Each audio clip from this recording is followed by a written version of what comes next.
The heat pressed down from above like a weight she could feel in her bones, and Maya wiped the sweat from her forehead with the back of her hand, leaving a streak of dust across her skin. She was 12 years old, but carried herself with the careful exhaustion of someone much older, someone who had learned too early that the world did not offer kindness freely. Her bare feet moved slowly across the scorching pavement, toes blackened with grime from walking these streets since dawn, and the small woven basket she carried held perhaps 24 pieces of homemade toffee wrapped in scraps of wax paper. Each piece represented hours of work in their cramped kitchen, the sugar carefully rationed, the butter bought with coins she had begged from strangers the week before. Her stomach had been empty since the previous evening, a dull ache she had learned to ignore, and she kept her eyes fixed on the row of houses ahead, each one larger and more imposing than the last. This neighborhood existed in a different world from her own. The lawns here stretched wide and impossibly green, sprinklers spinning lazily in the afternoon sun, and the houses rose behind tall gates like fortresses built to keep people like her on the outside. She had knocked on 17 doors already that day. Most had refused to open. 3 had cracked open just enough for suspicious eyes to peer out before dismissing her with a curt shake of the head. One man had yelled at her to leave before he called the police. She had not cried. Her mother had taught her that tears solved nothing, that survival required a spine made of iron, and Maya had internalized that lesson completely. Her mother lay at home now, too weak to stand without help, her body consumed by an illness they could not afford to treat properly.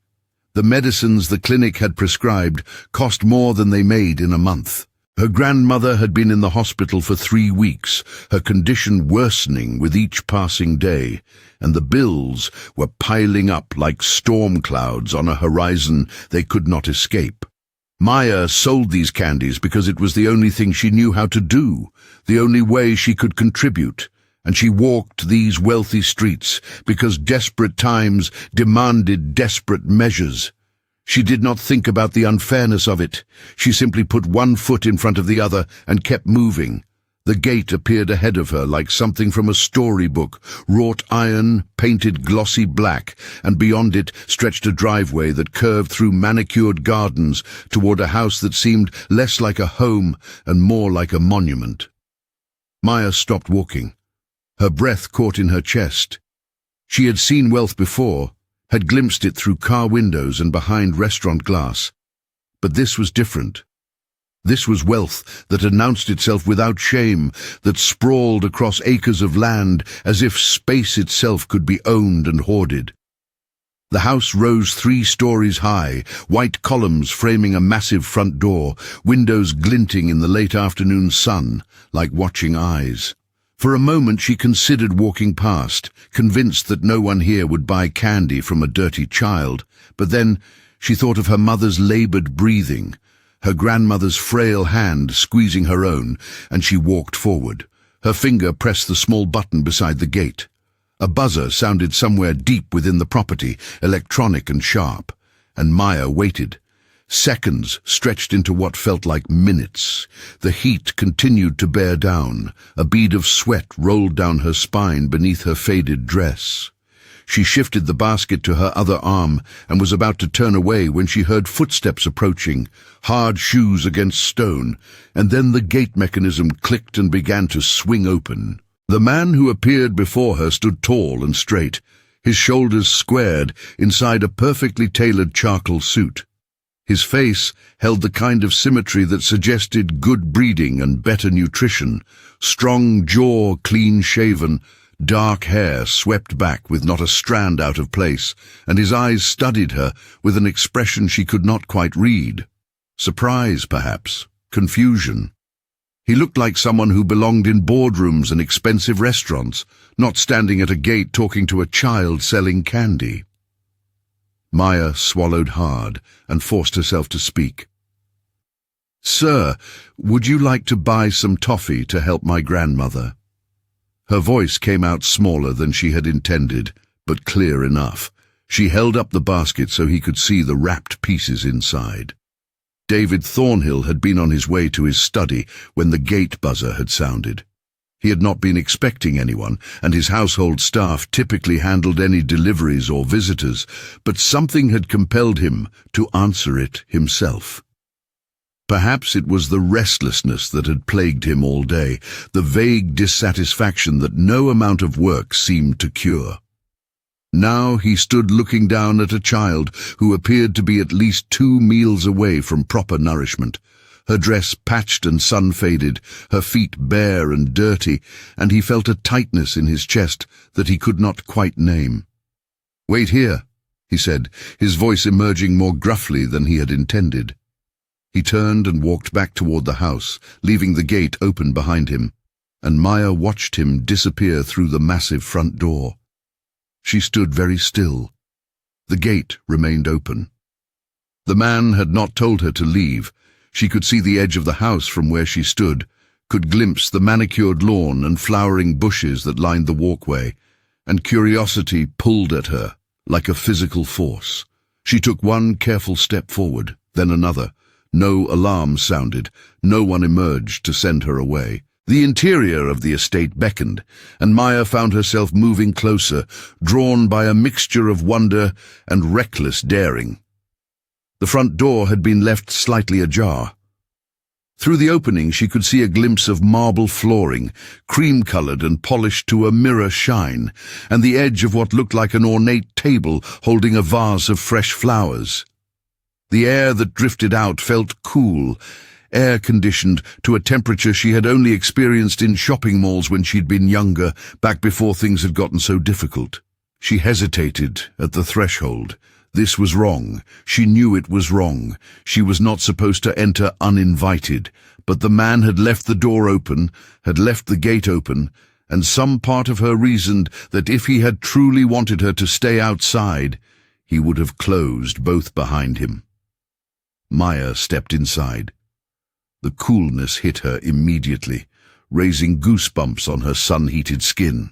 The entry hall stretched before her like a museum gallery, walls painted soft ivory and decorated with oil paintings in gilded frames. The floor beneath her dirty feet gleamed so brightly she could see her reflection, distorted and wavering. A chandelier hung overhead, crystal teardrops catching the light from windows she could not see. Everything smelled clean, like furniture polish and fresh flowers and money. She moved forward slowly, her eyes wide, taking in details that seemed impossible. A side table with legs carved like lions' paws. A mirror framed in what might have been actual gold.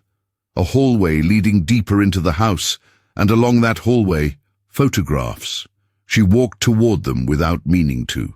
Her feet carried her forward while her mind remained stunned by the opulence surrounding her. The photographs hung in careful arrangement, black and white images mixed with color, and her eyes moved from frame to frame without really seeing them until suddenly they focused and her breath stopped completely. The photograph was not large, perhaps 8 by 10 inches, and it hung at the end of the hallway in a frame of brushed gold.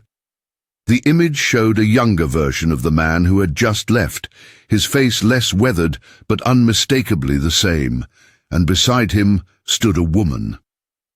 The woman was young, early 20s perhaps, her dark hair pulled back from her face, her smile radiant and genuine, and she held the man's arm with obvious affection. The woman was her mother. There was absolutely no doubt in Maya's mind. She had seen enough photographs of her mother from before, from the time when things had been different, to recognize that face, the shape of the eyes, the curve of the mouth, the small beauty mark on the left cheekbone. This was Rachel, her mother, younger and healthy and happy in a way Maya had never witnessed in person. Her legs felt weak.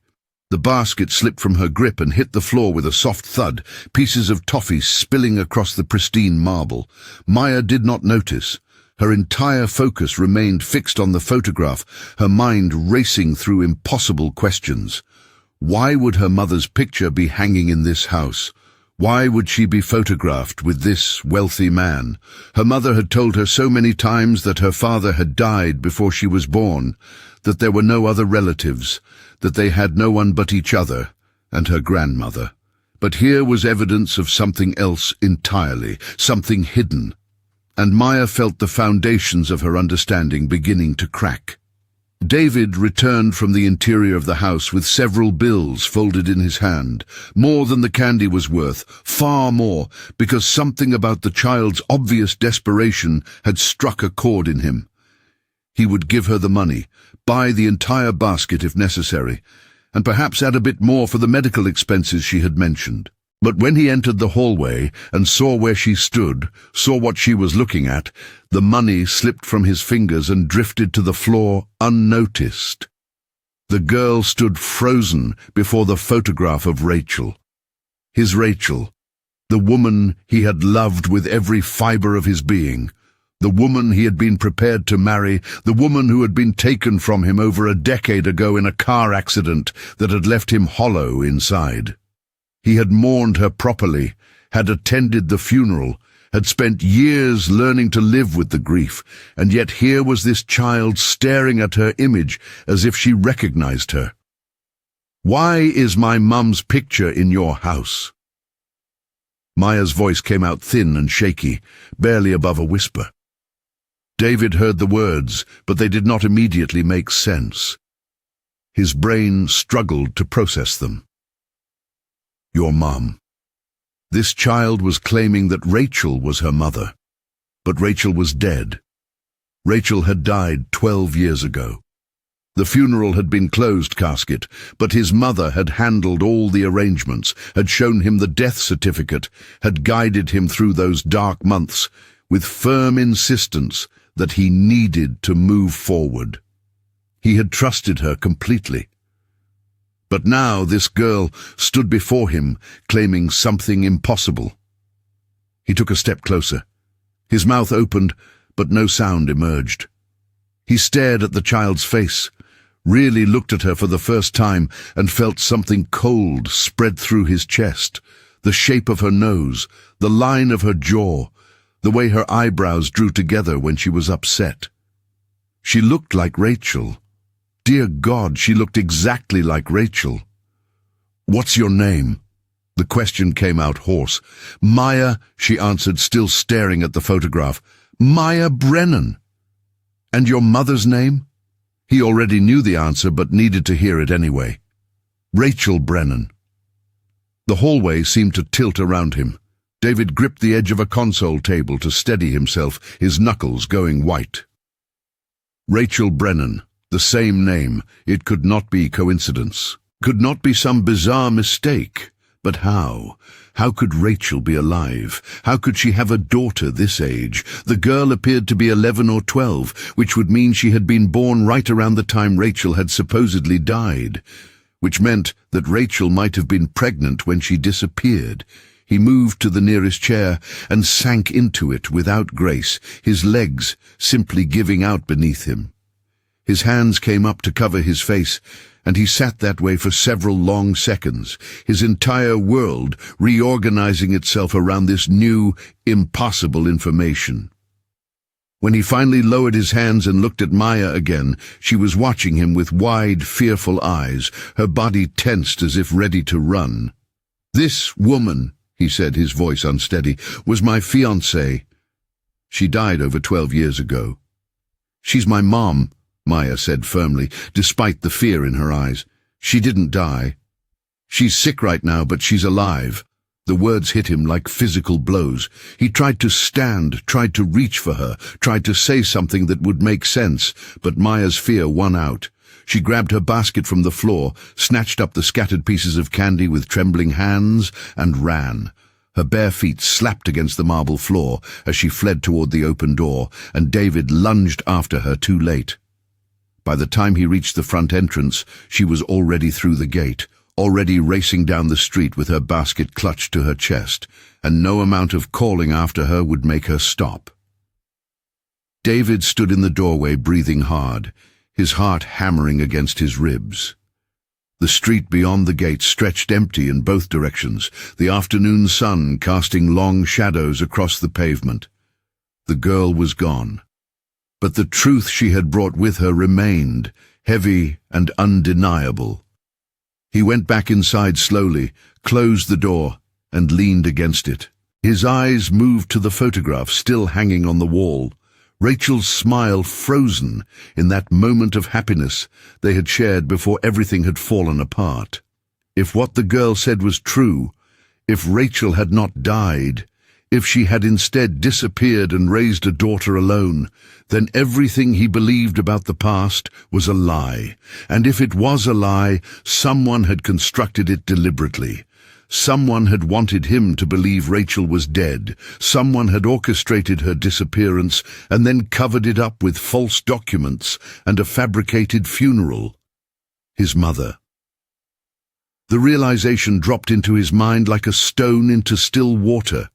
His mother had been the one to bring him the news of Rachel's death. His mother had handled all the arrangements. His mother had shown him the certificate, had organized the service, had made sure he never saw the body. His mother had never liked Rachel, had considered her unsuitable, had made her disapproval clear at every opportunity. What if she had done something unforgivable? What if she had driven Rachel away, threatened her, paid her off, made her vanish? The thought made him sick, but he could not dismiss it. David pushed away from the door and walked through the house to his study, his mind churning. He needed to find Maya again. He needed to know everything. He needed to understand what had happened and why Rachel had allowed him to believe she was dead. But more than anything, he needed to know if that child was his daughter. The timing fit. The resemblance was there. If Rachel had been pregnant when she disappeared, if she had carried his child and raised her alone in poverty while he lived in this mansion surrounded by empty luxury, then he had lost more than just the woman he loved. He had lost years with a daughter he never knew existed. He picked up his phone and dialed his head of security. When the man answered, David spoke with forced calm. "I need you to find someone." A girl, around 12 years old, selling candy in the neighborhoods. Her name is Maya Brennan. I need to know where she lives, who she lives with, everything. And I need it done quietly. The security chief asked no questions, simply confirmed he understood and would begin immediately. David ended the call and sank into his desk chair. The photograph on his desk showed him shaking hands with some dignitary at a charity event, both of them smiling for the camera, and he stared at his own face without recognition. He had built this life after losing Rachel, had thrown himself into work and business expansion, had accumulated wealth and property and influence, and none of it had filled the void she had left behind. Now he discovered that void had been manufactured, that his grief had been based on a lie, and the rage building inside him had nowhere to go because the person most likely responsible was already dead. His mother had passed away 2 years ago, taking her secrets with her. Maya ran until her lungs burned and her legs shook, and then she kept running. The wealthy neighborhood gave way to middle-class streets, which gradually transformed into the shabby blocks she knew as home. She did not slow down until she reached the narrow alley beside the building where she and her mother lived, and then she leaned against the rough brick wall and gasped for breath. Her mind could not stop replaying what she had seen. The photograph, the man's reaction, the way he had looked at her as if she were a ghost. He had said her mother was his fiancée. He had said she died, but her mother was alive. Her mother had always been alive. So why did this wealthy man believe otherwise? She climbed the stairs to their third-floor apartment slowly, her legs heavy with exhaustion and confusion. The door was unlocked because the lock had been broken for months, and they had nothing worth stealing anyway. Inside, the single room that served as kitchen, bedroom, and living space felt stifling despite the open windows. Her mother lay on the thin mattress in the corner, her breathing shallow, her face pale against the dingy pillow. Maya crossed to her side and knelt down, placing one hand on her mother's arm. "Mom," she whispered. Rachel's eyes opened slowly. She managed a weak smile. "Did you sell anything, sweetheart?" Maya shook her head. The lie came easily because the truth was too large, too complicated. Not much, but I'll try again tomorrow. She did not mention the mansion, did not mention the photograph, or the man who looked at her with such shock. Something inside her understood that speaking those words aloud would change everything, would crack open secrets her mother had spent years keeping sealed, and Maya was not ready yet. She needed time to think, time to understand. So she said nothing, just held her mother's hand and listened to her labored breathing until sleep claimed them both. Days passed. David's security team searched the poorer sections of the city, asking questions in markets and clinics and street corners. But Maya had vanished as thoroughly as if she had never existed. David grew increasingly frustrated, unable to work, unable to think about anything except the mystery that girl represented. He paced his study at night, staring at Rachel's photograph, remembering every detail of their time together. They had met at a charity function. She had been working as a server, moving through the crowd with practiced grace, and something about her had caught his attention immediately. Not just her beauty, though she was beautiful, it was something deeper, a warmth in her eyes, a kindness in the way she spoke to people. He had found excuses to talk to her throughout the evening, and by the end of the night he had convinced her to let him take her to dinner. His mother had disapproved from the start. Rachel came from nothing, had no family connections, no education beyond high school, no prospects. But David had not cared. For the first time in his carefully controlled life, he had felt genuine happiness. They had dated for 18 months. He had proposed on a beach at sunset, had given her a necklace with a heart-shaped pendant and a blue stone, and when she had said yes, he had believed their future was secure. But then his mother's opposition had intensified.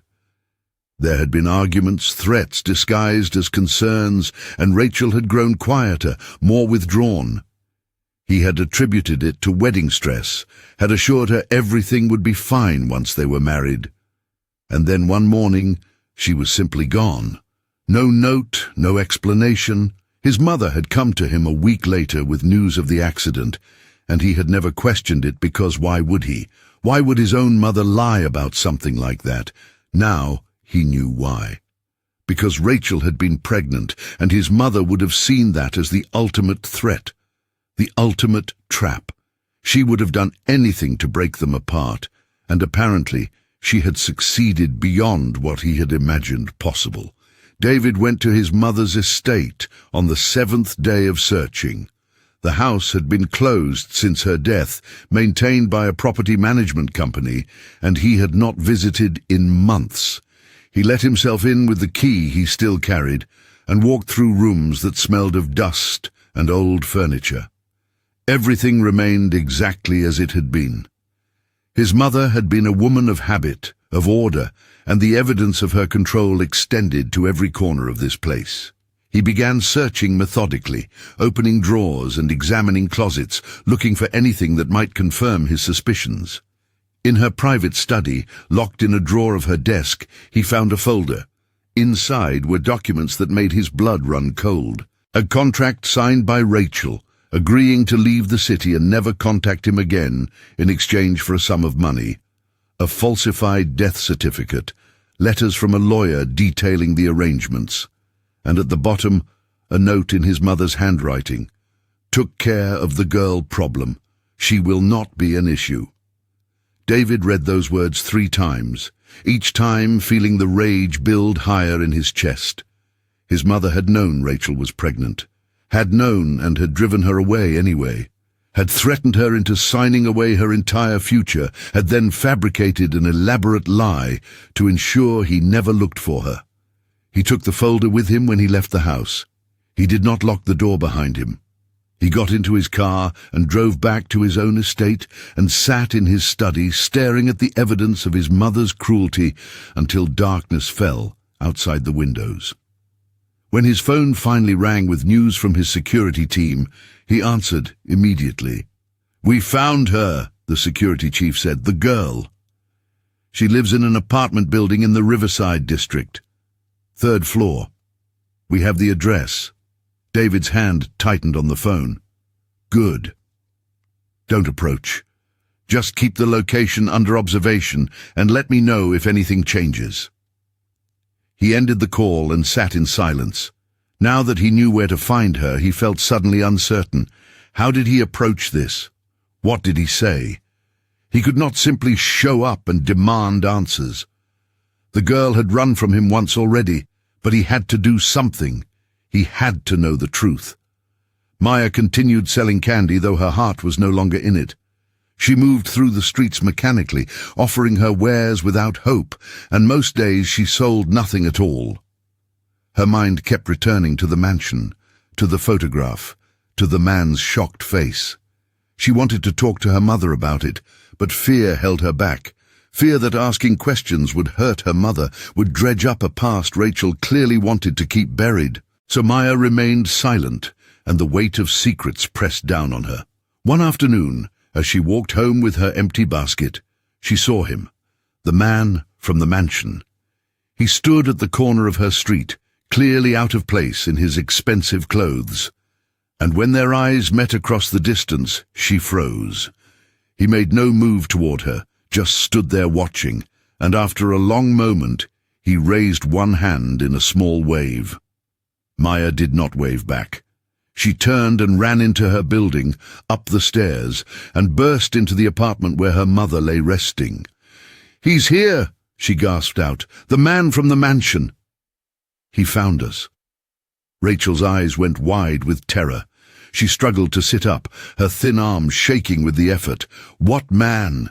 What are you talking about?" And then Maya told her everything. The mansion, the gate, the photograph on the wall, the man's reaction when she said Rachel was her mother, the other photographs he had shown her, including one where Rachel wore the necklace she still wore every day, even now.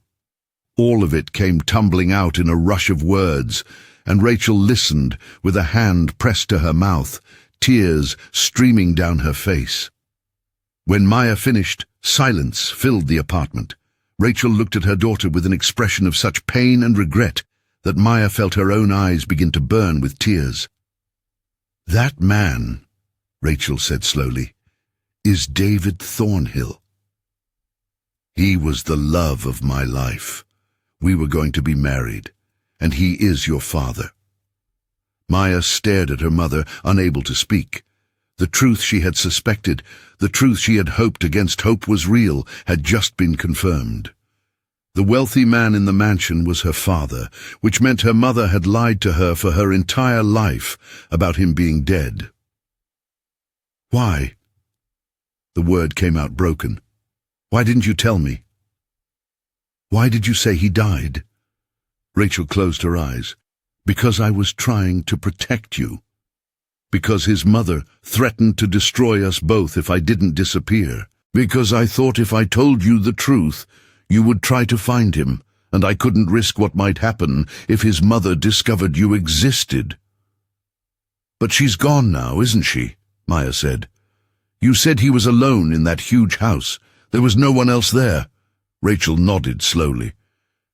"His mother died 2 years ago. I heard about it through old connections. But by then so much time had passed, and I was already sick, and I convinced myself it was better to leave things as they were. I never imagined you would find him by accident." "He's outside right now," Maya whispered. "He's standing on our street." Rachel's face went even paler. She tried to stand, but her legs would not support her weight. Maya helped her mother to the window, and they looked down together. 3 stories below, David Thornhill stood on the corner, hands in his pockets, looking up at their building. Even from this distance they could see the tension in his shoulders, the careful way he held himself as if braced for impact. "I have to talk to him," Rachel said quietly. "After all these years, I owe him that much." David had been standing on the corner for 20 minutes when he saw movement in a 3rd-floor window.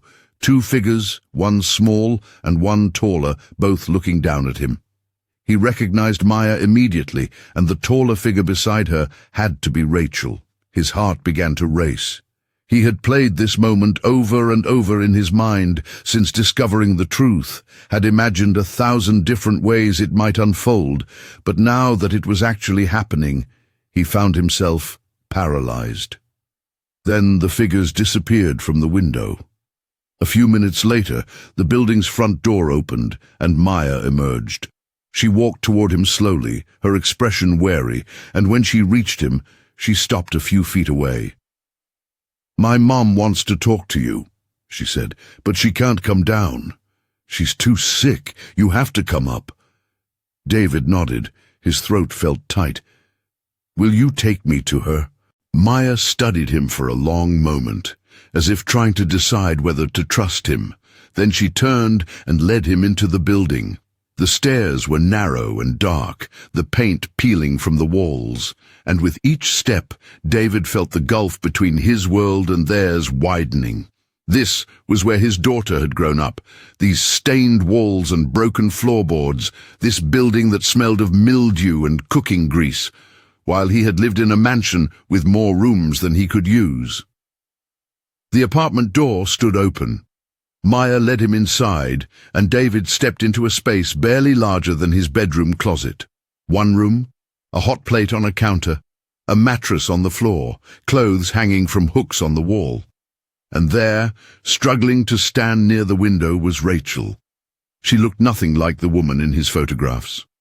She had aged 20 years in 12, her body thin to the point of frailty, her hair streaked with premature grey.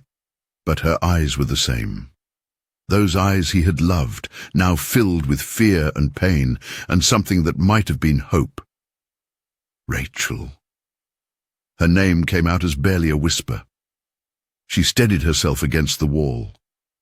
"Hello, David." They stared at each other across the small space. 12 years of separation and lies and grief hung between them like a physical barrier. Maya moved to her mother's side, ready to catch her if she fell, and the gesture broke something inside David's chest.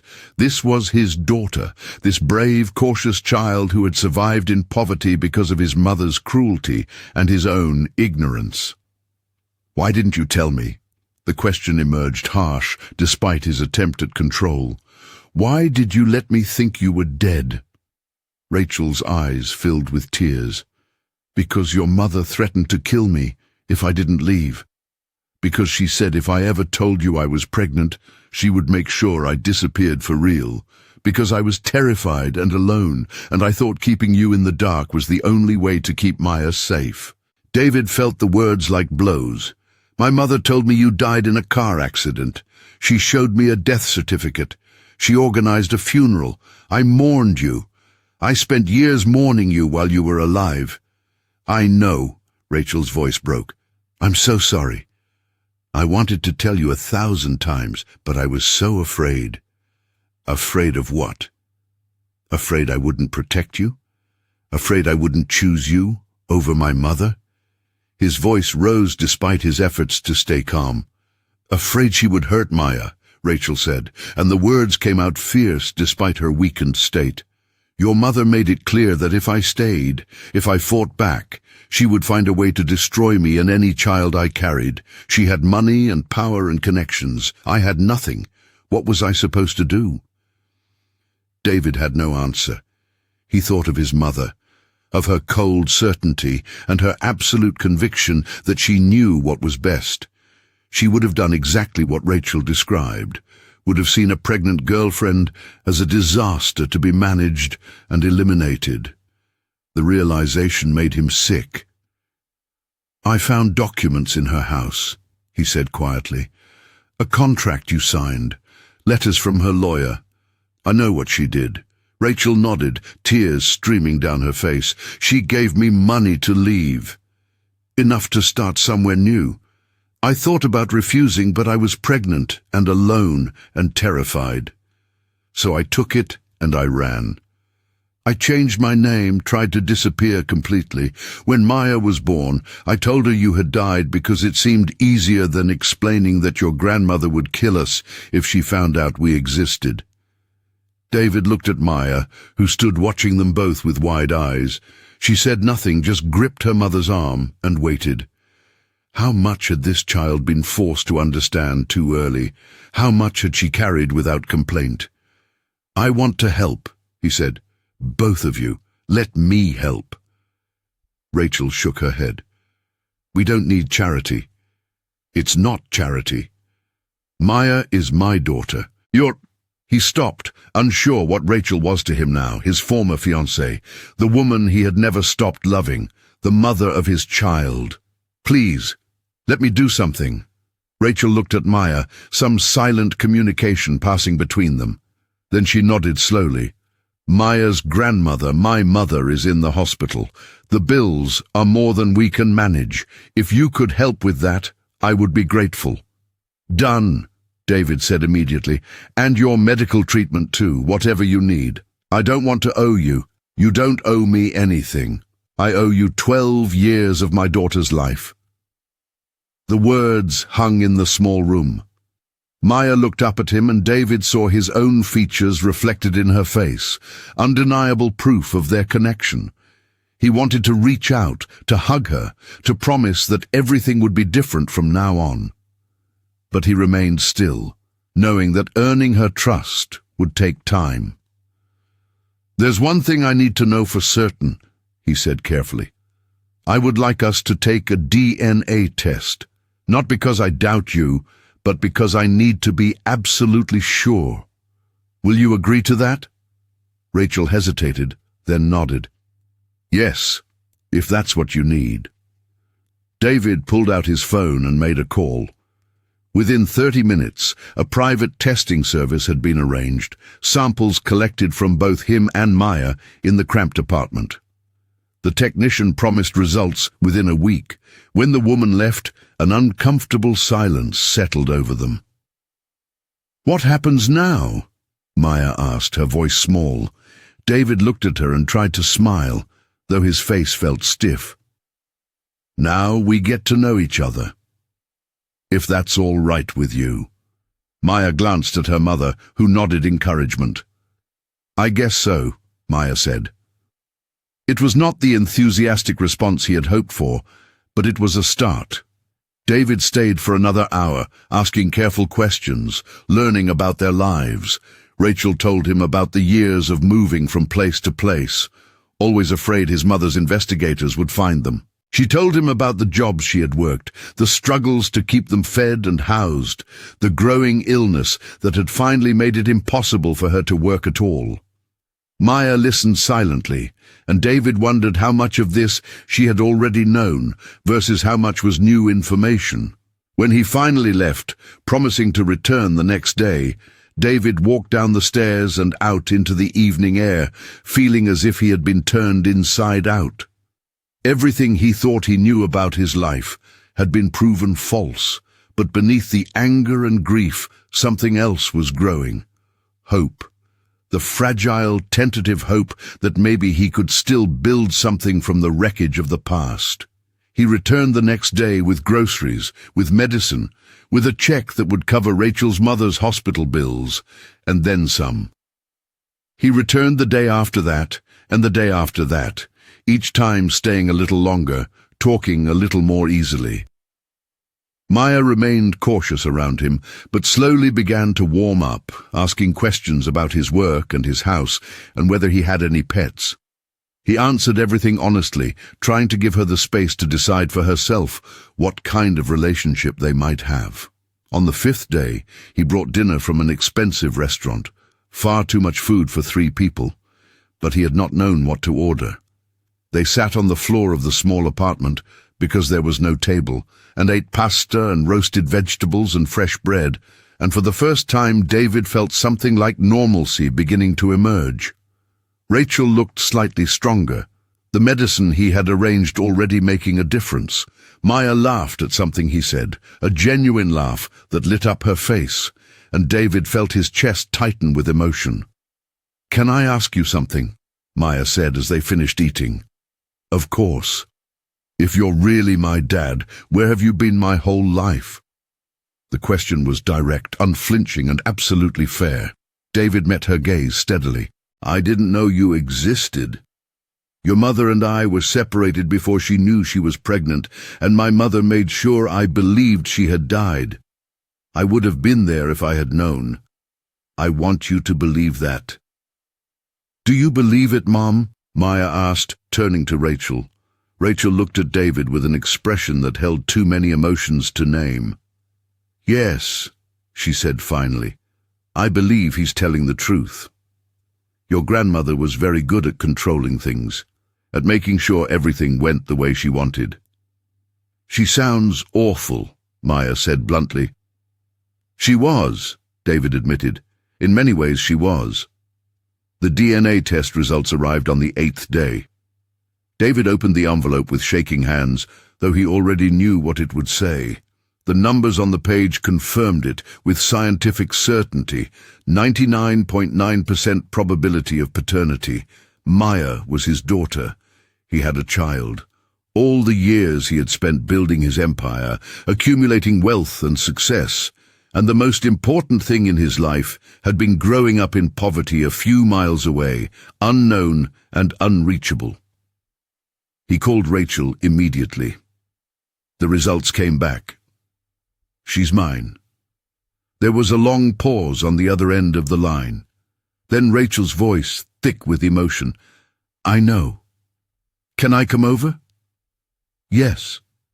He drove faster than he should have, the envelope clutched in one hand, his heart racing in his chest. When he reached the apartment and climbed those narrow stairs, he found Rachel and Maya waiting together, holding hands. He showed them the results and watched Maya's face as she read the numbers, saw the moment the reality of it settled into her bones. "So you're really my dad," she said, looking up at him. "Yes." "What does that mean?" "What happens now?" David knelt down so they were eye to eye. "That means I want to be part of your life, if you'll let me. It means you'll never have to sell candy on the street again. It means your mother will get the medical care she needs. It means you have family and a home, and someone who will protect you and care for you. That's what it means." Maya's eyes filled with tears. "I don't know what to call you." "You can call me David for now. We'll figure out the rest as we go." She nodded, wiping at her face with the back of her hand. David reached out hesitantly, and she stepped into his arms, letting him hold her for the first time as father and daughter. Over her head he met Rachel's eyes and saw tears streaming down her face too. They had all lost so much, but maybe somehow they could begin to rebuild. David insisted on moving them out of that apartment immediately. Rachel resisted at first, her pride making her reluctant to accept such dramatic help. But when David pointed out that her continued health required better living conditions, she relented. He rented them a small house in a decent neighborhood, furnished it completely, and set up accounts to cover all their expenses. He wanted to invite them to live in his mansion, but Rachel had made it clear she needed time, needed to process everything, needed to maintain some sense of independence. He respected that. Even as part of him wanted to keep them close, where he could see them, where he could make sure they were safe. Maya adjusted to their new circumstances with remarkable resilience. The house had a yard where she could play, her own bedroom with an actual bed, and more food in the kitchen than she knew what to do with. She stopped selling candy. Instead, she spent her days exploring the neighborhood, making friends with other children, and slowly learning to be a child again, rather than a miniature adult carrying the weight of her family's survival. David visited daily, sometimes twice daily, his business empire running itself, while he focused on building a relationship with his daughter. They went to parks together, to movies, to restaurants where Maya stared wide-eyed at menus longer than her arm. He bought her clothes and books and toys, everything she had never had, and watched her face light up with each new gift. But more than the material things, he gave her time and attention, listening to her stories, answering her endless questions, teaching her to play chess, and explaining his work in simplified terms she could understand. Rachel recovered slowly but steadily, the medications and proper nutrition working small miracles. The color returned to her face, and she gained back some of the weight she had lost. David arranged for her mother to be transferred to a better hospital where the treatment was more aggressive, and though the elderly woman's prognosis remained uncertain, at least she was comfortable and receiving proper care. Rachel visited her every day, and sometimes David drove her there, waiting in the lobby while mother and daughter spent time together. The relationship between David and Rachel remained complex. They were not strangers exactly, but neither were they the people who had loved each other 12 years ago. Too much had happened. Too much pain had accumulated. They moved around each other carefully, polite and considerate, but with an underlying tension that neither knew quite how to address. Sometimes David would catch Rachel looking at him with an expression of such profound sadness that he had to turn away. Other times he would see something warmer in her eyes, some echo of what they had once shared, and hope would flare in his chest before he suppressed it. One evening, after Maya had gone to bed, Rachel invited him to stay for coffee. They sat in her small kitchen, the silence stretching comfortably between them for the first time in weeks. "I never stopped loving you," David said suddenly, the words emerging without permission. "Even when I thought you were dead. Even after all these years, I never moved on." Rachel looked down at her coffee cup. "I never stopped loving you either. But I don't know if that matters anymore. We're different people now, are we? Or are we just older and more careful? David, you live in a mansion. You run a business empire. You move in circles I can't even imagine. I raised our daughter in poverty. I let you believe I was dead. How do we come back from that?" "We take it one day at a time," he said. "We see where it goes. We don't have to decide everything right now." Rachel met his eyes across the small table. "What do you want from me?" "Everything," he admitted, "but I'll take whatever you're willing to give." She did not respond immediately, but her hand moved across the table to rest on top of his. They sat like that for a long time, connected by that simple touch, and for the first time since the truth had come to light, David felt something like peace settle over him. The weeks turned into months. David continued to visit, continued to build his relationship with Maya, and slowly the awkwardness between him and Rachel began to ease. They fell into rhythms and routines, Sunday dinners together, Wednesday movie nights, Saturday morning breakfasts before Maya's art class, which David had enrolled her in after noticing her talent for drawing.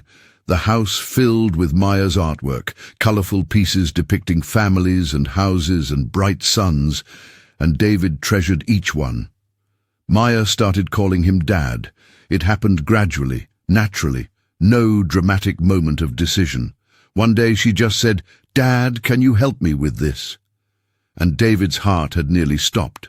From then on, it was simply how she addressed him, and each time he heard it, the word felt like a gift he had not earned, but desperately wanted to deserve. Rachel's health continued to improve until her doctors declared her in stable condition, though she would need ongoing treatment. Her mother eventually recovered enough to leave the hospital and moved into the house with them, a frail but sharp-eyed woman who watched David with open suspicion whenever he visited. But when she saw how happy Maya was, how well cared for, some of her hostility softened. David dealt with his feelings about his mother's actions through long sessions with a therapist he had finally consented to see. The anger and betrayal remained, but talking through it helped him understand that his mother had acted from her own warped sense of protection, unable to see past her prejudices and need for control. It did not excuse what she had done, but it gave him a framework for processing the grief of losing not just Rachel all those years ago, but his relationship with his mother as well. He would never forgive her, but he could at least begin to move forward. 6 months after the DNA results had confirmed Maya's paternity, David made a decision. He could not continue living in the mansion alone while his daughter and the woman he loved lived in a rented house across town. It was time to either fully commit to this family or walk away, and walking away had never been a real option. He approached Rachel one evening when Maya was at a friend's house. "I want you to move into the mansion. Both of you. Your mother too, if she's willing. I have more than enough space, and it doesn't make sense for us to live separately when we're trying to be a family." Rachel looked at him carefully. "Is that what we're doing? Trying to be a family? Isn't it?" She took a breath. "David, if we move in with you, people are going to have questions, assumptions. Maya's friends, your business associates, everyone is going to want to know what the relationship is between us. So we tell them the truth, that you're the woman I love and Maya is our daughter. But we're not together." "Not like that. Not yet," he agreed. "But Rachel, I never stopped wanting that, never stopped hoping for it. I know we can't just pick up where we left off. Too much has happened, but maybe we can build something new." She was quiet for a long moment. "And if I'm not ready for that? If I need more time? Then I'll wait. I'll wait as long as you need, but please, move into the house anyway. Let me take care of you properly. Let Maya have stability and space and everything she's been denied. You can have your own rooms, your own privacy, whatever boundaries you need. I just want us under the same roof." Rachel studied his face, searching for something. Whatever she found must have satisfied her because she finally nodded. "All right. We'll move in, but we take things slow. No rushing, no pressure." "Agreed." The move happened over the course of a week. David assigned them an entire wing of the mansion, giving Rachel and Maya adjacent rooms with private bathrooms, and setting up a comfortable suite for Rachel's mother on the same floor. The space was larger than the house they had been renting, and Maya ran through the halls with obvious delight, exploring every corner. The household staff, which had consisted mainly of a cleaning service and occasional caterers, expanded to include a full-time housekeeper and a cook, both of whom David carefully vetted to ensure they would be kind to Maya and respectful to Rachel. He made it clear that this was their home now, not just his, and that they should be treated accordingly. Maya blossomed in the new environment. She had space to spread out, a library full of books to explore, a piano in the music room that David arranged lessons for. Her artwork began to cover the walls of the mansion, just as it had covered the walls of the small house, and David encouraged every creative impulse. He enrolled her in a good private school, where she made friends easily, her natural warmth and curiosity serving her well. Rachel took longer to adjust. She moved through the mansion as if afraid to touch anything, uncomfortable with the wealth surrounding her, and David had to remind her repeatedly that this was her home. Eventually, she began to relax. She spent time in the garden, which had been neglected for years, and began restoring it to something beautiful. She read books from the library and sat in the sunroom watching birds at the feeders David installed. Slowly, almost imperceptibly, she started to seem at peace. David continued to give her space, respecting the boundaries she had set. They were not a couple, not technically, but they functioned as a family unit. They ate dinner together each night. They attended Maya's school events together. They made decisions about her education and activities together, and sometimes, late at night when everyone else had gone to bed, they would sit together in the study or the garden and talk the way they used to before everything had fallen apart. 1 year after Maya had first knocked on David's gate selling candy, he organized a small celebration. Not a birthday party, though Maya's actual birthday would come in a few months, but rather an anniversary of sorts, the day that had changed all their lives. He invited no one outside their immediate family, Just Rachel, Maya, and Rachel's mother, who had warmed considerably to him over the months. They ate cake in the garden where wildflowers now grew in abundance thanks to Rachel's careful cultivation. Maya made a speech that was both funny and touching, thanking David for being her dad and Rachel for being the strongest person she knew. David's eyes burned with tears he did not try to hide. When Maya and her grandmother went inside to watch a movie, David and Rachel remained in the garden. The sun was setting, painting the sky in shades of orange and pink, and the air had cooled to something comfortable. "Thank you," Rachel said quietly. "For what? For not giving up. For finding us. For giving Maya the life I never could." David shook his head. "You gave her everything that mattered.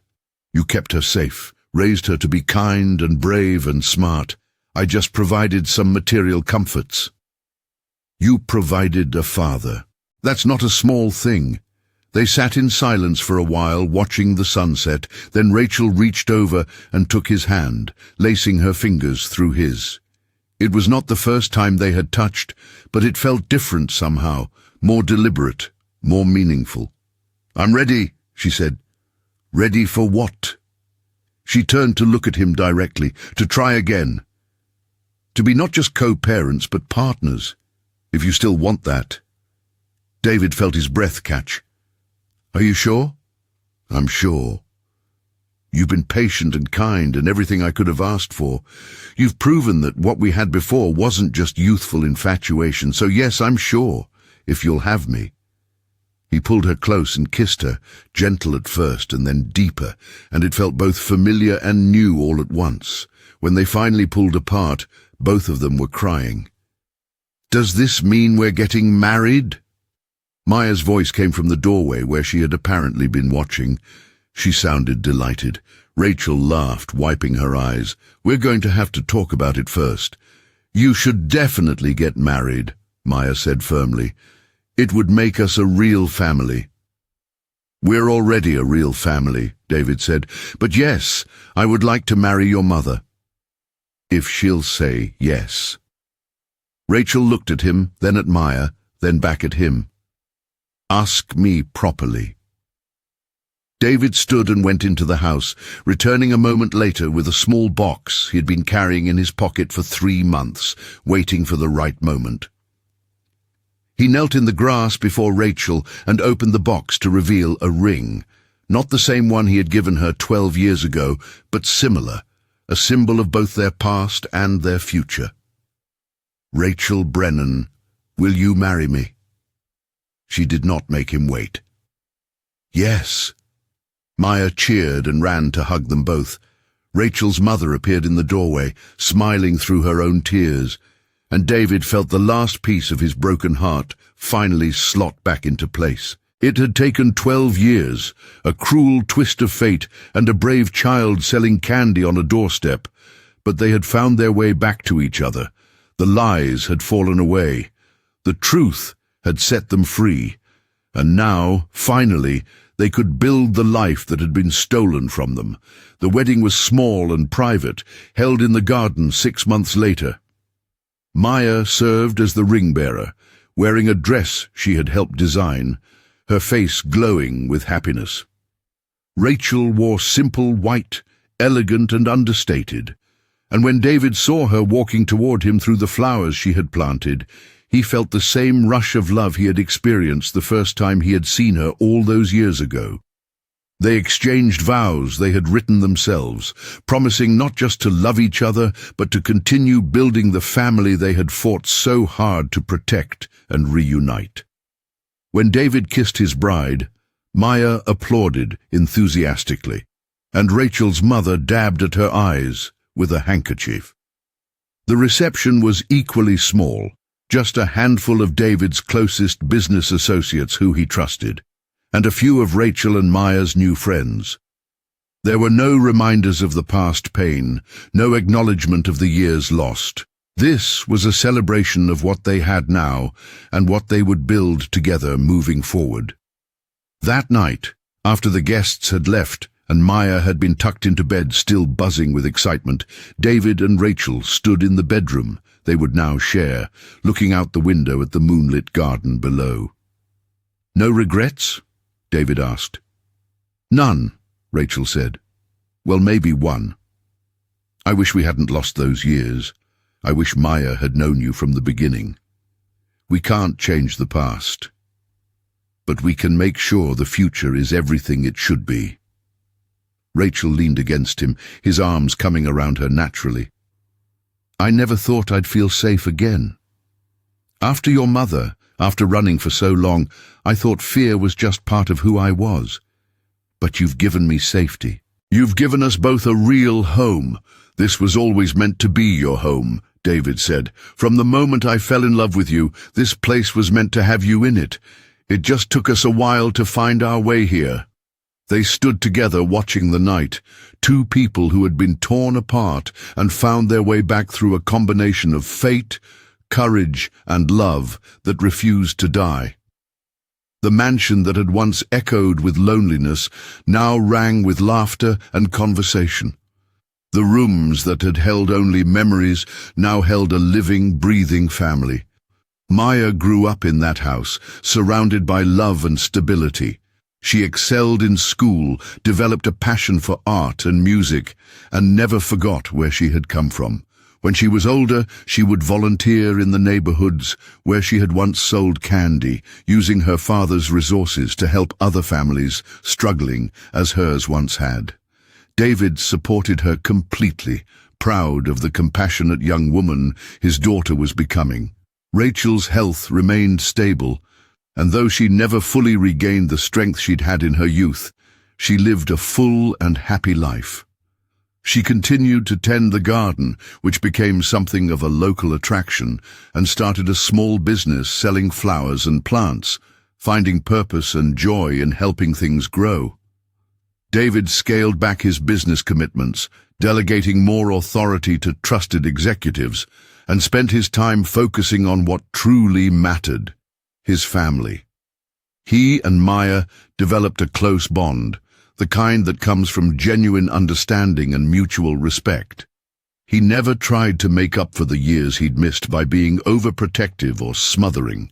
Instead, he gave her room to grow, while making sure she always knew he was there if she needed him.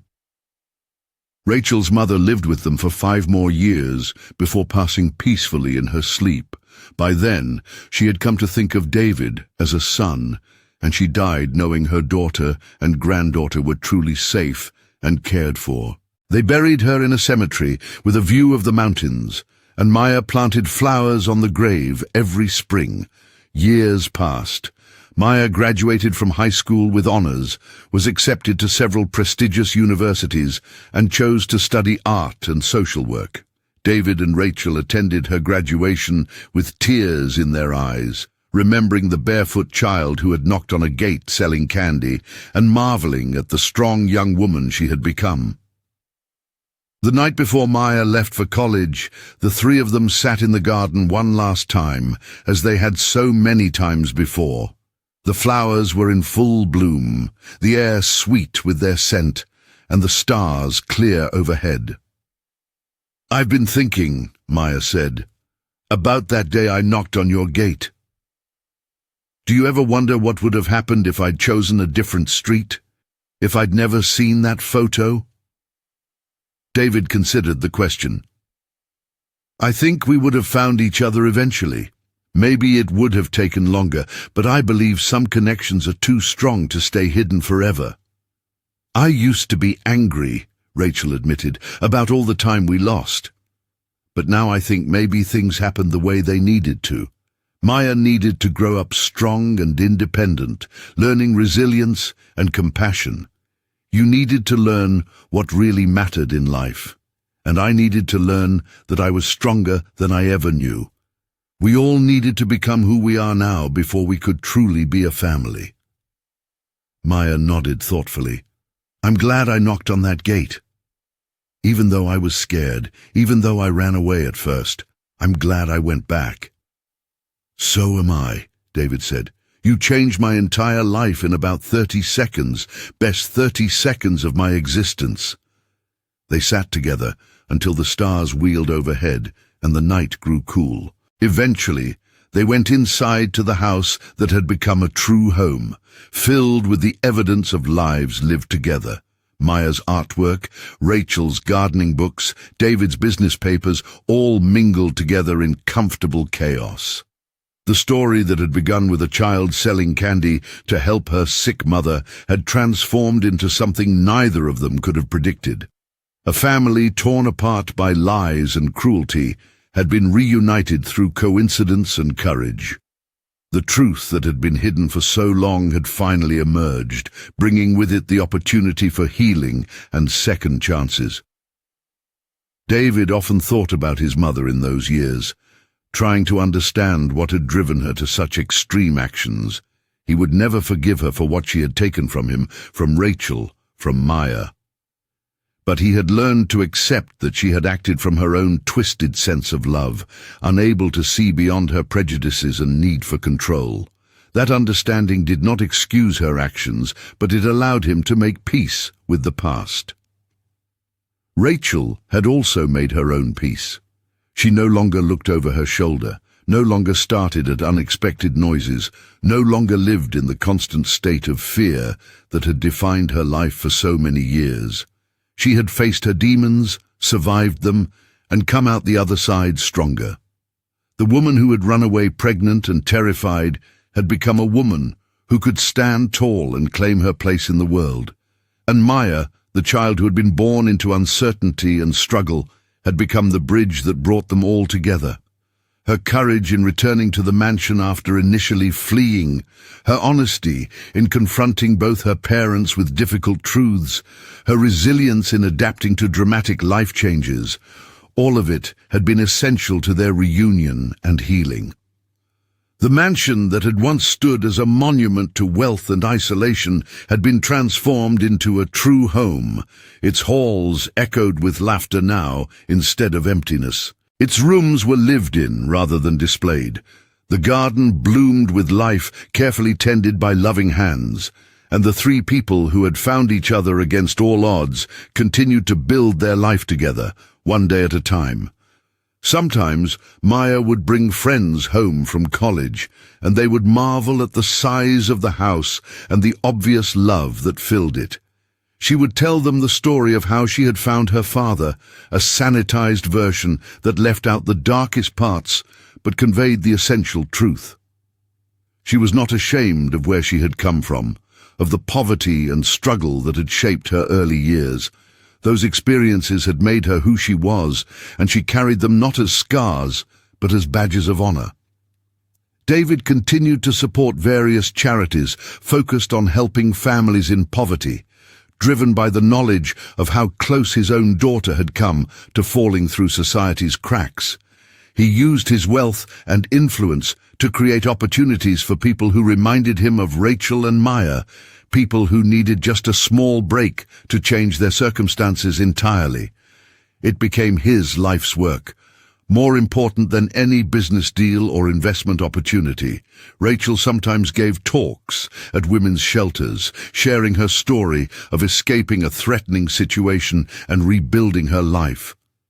She spoke honestly about her fears and struggles, about the choices she had made and the consequences they had brought. And she always ended with the message that had sustained her through the darkest times, that love, real love, finds a way to survive even when everything else falls apart.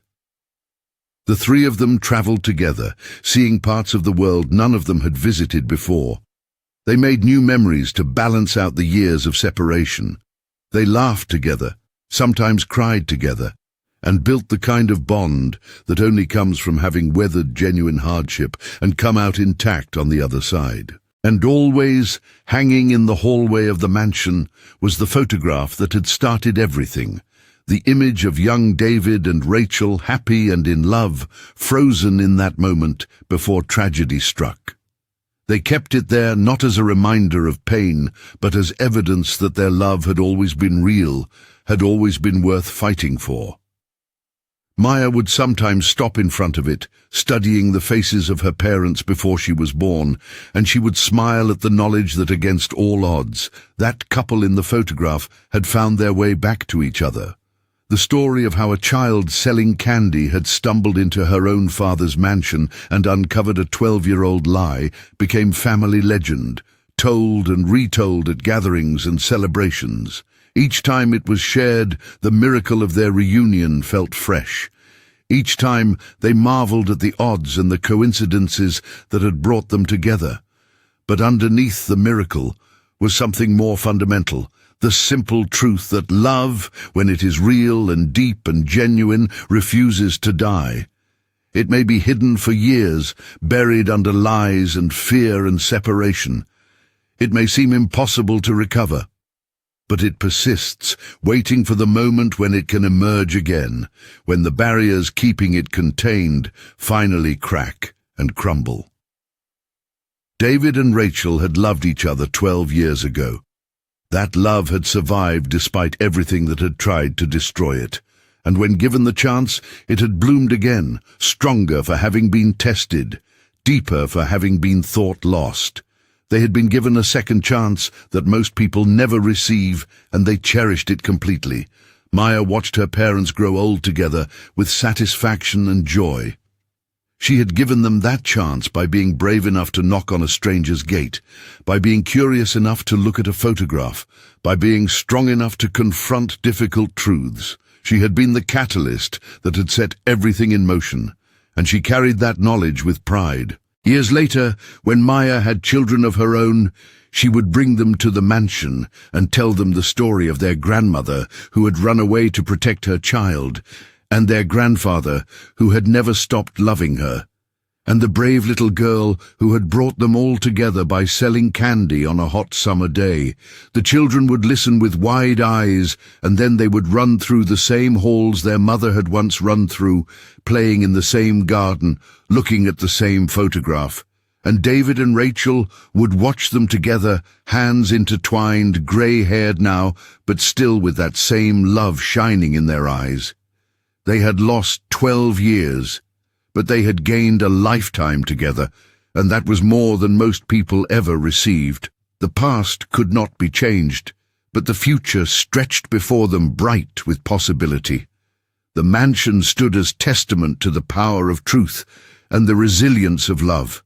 It had seen darkness and loneliness, had been filled with lies and secrets, but in the end it had become a home, a real home, built on honesty and courage and the unbreakable bonds of family. The lies had fallen, the truth had emerged, and 3 people who had been torn apart had found their way back to each other and built something beautiful from the ruins of what had been destroyed. That was how their story ended, not with tragedy or separation, but with love and reunion and the quiet satisfaction of having fought for something worth having and won. The child who had knocked on a gate selling candy had found her father. The woman who had run in fear had found her way home. And the man who had mourned a love he thought was lost had discovered that some things are stronger than lies, stronger than time, stronger than anything that tries to destroy them. Love endures, truth emerges, and family, real family, finds a way to come together even when every force in the world tries to keep them apart. That was the lesson written into every corner of the mansion, into every flower in the garden, into every smile exchanged between the 3 people who had refused to accept that their story was over. They had written a new ending together, and it was exactly the ending they deserved.